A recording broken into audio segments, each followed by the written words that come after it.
آپ کو خبر سے آگاہ کرتے چلیں منڈی بہاؤالدین سے کہ جہاں پر چلڈرن ہسپتال میں انسداد پولیو مہم کا آغاز آج ڈپٹی کمشنر احسان الحق ضیاء نے کیا، جہاں پر انہوں نے 5 سال سے کم عمر تک کے بچوں کو پولیو کی ویکسین اور وٹامن اے کے قطرے پلائے۔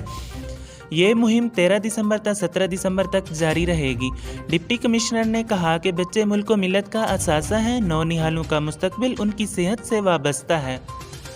اس مہم کے دوران 5 سال سے کم عمر کے 2,25,428 بچوں کو پولیو ویکسین اور وٹامن اے کے قطرے بھی پلائے جائیں گے۔ ڈپٹی کمشنر احسان الحق ضیاء نے سی او ہیلتھ کو ہدایت کی کہ وہ انسداد پولیو مہم کے دوران ٹیموں کی کارکردگی کی خود مانیٹرنگ کریں گے اور قطرے پلانے والی ٹیموں کی روزانہ کی بنیاد پر سکریننگ کی جائے اور اس بات کو یقینی بنایا جائے کہ کوئی علاقہ ایسا نہ رہے جہاں پولیو ٹیم نہ پہنچی ہو اور نہ ہی کوئی بچہ پولیو ویکسین کے قطرے پلائے جانے سے محروم رہے۔ بعد ازاں ڈپٹی کمشنر کی سربراہی میں چلڈرن ہسپتال سے پرانا تھانہ روڈ تک آگاہی واک بھی منعقد کی گئی۔